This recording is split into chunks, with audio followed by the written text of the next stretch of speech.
Salut, c'est Jonathan. On continue dans la lignée des partages pour le message du potentiel et je suis très heureux ce matin de pouvoir te partager le message de Frédéric. C'est lui qui va te partager le potentiel. Frédéric et Cindy, ils exercent depuis des années dans le ministère, beaucoup les connaissent, c'est un foyer complet qui a été un exemple pour de nombreux étudiants. Je crois que ça serait difficile d'en établir la liste tellement Frédéric a eu d'étudiants. Mais ils sont tous reconnaissants et franchement c'est une joie ce matin de pouvoir te partager son message sur le potentiel. Alors sans en faire trop, c'est vraiment un foyer extraordinaire. Ils ont su, en plus de surmonter leurs défis personnels, accompagner beaucoup de gens dans leur appel.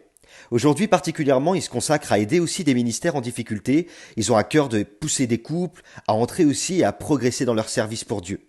Depuis quelque temps, il a eu aussi à cœur de faire des séminaires particulièrement pour les couples qui servent Dieu, avec un cœur gros comme ça, pour les aider à aller en avant. Alors nous sommes aussi heureux avec Nadia d'avoir pu un jour les croiser et développer une véritable amitié avec eux. Je sais que le message sera pour toi ce matin une source d'encouragement pour aller plus loin et pour te développer aussi dans ta relation avec Dieu. Sois attentif, car Dieu a quelque chose à te dire. C'est Frédéric. Je suis très heureux aujourd'hui de pouvoir t'encourager à travers ce petit message, de dire un petit mot qui va, je l'espère, être un moyen de motivation pour toi. Ce thème que j'ai choisi aujourd'hui est celui des talents, puisque la Bible en parle dans un texte qui se trouve dans l'évangile de Matthieu au chapitre 25 et au verset 14. Ce texte d'ailleurs s'appelle la parabole des talents. Voici ce qu'il est dit. Il en sera comme d'un homme qui, partant pour un voyage, appela ses serviteurs et leur remit ses biens. Il donna 5 talents à l'un, 2 à l'autre, et 1 au troisième, à chacun selon sa capacité, puis il partit. Ce texte nous parle des talents, justement. Ces talents que tu as reçus, que j'ai reçus, que chaque chrétien, chaque chrétienne ont reçus de la part de Dieu. Ça peut être tes qualités dont Dieu se sert pour encourager l'Église. Ça peut être aussi un don particulier que Dieu t'a fait qui va être aussi un moyen de bénédiction pour l'Église. Oui, mais voilà, l'histoire nous dit, ce texte nous dit qu'il y a un homme qui a reçu un talent et qui, au lieu de faire valoir son talent, a choisi de l'enterrer. Peut-être qu'aujourd'hui, tu es en train d'écouter ce message et tu fais partie de cette catégorie de personnes qui a reçu quelque chose de la part de Dieu. Et parce que tu as été blessé, ou peut-être découragé, ou peut-être par crainte, ou par timidité, peu importe la raison, et toujours est-il, c'est que tu as choisi d'enterrer ton talent. J'aimerais te dire aujourd'hui que c'est dommage. Parce que ce que Dieu te demande, c'est de faire valoir ton talent, c'est-à-dire de lui donner de la valeur. Je ne sais pas quel est ton talent. Peut-être que ton talent est la relation vers les autres, c'est-à-dire Dieu t'a donné cette capacité, cette faculté, cette facilité à aller vers les autres, à encourager les autres, avec beaucoup de force, beaucoup de conviction, beaucoup d'amour.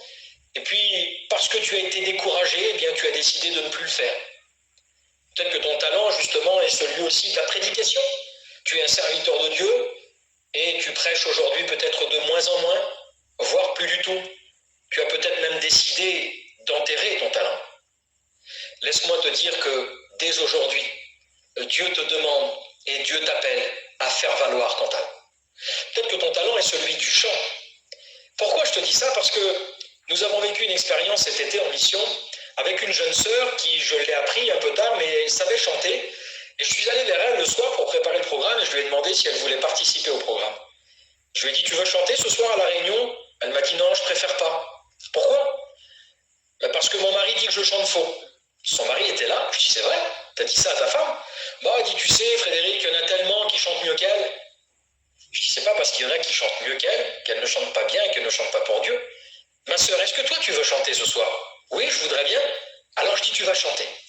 Eh bien, écoutez-moi, ce soir, elle a chanté et elle a été véritablement un moyen de bénédiction pour l'Église.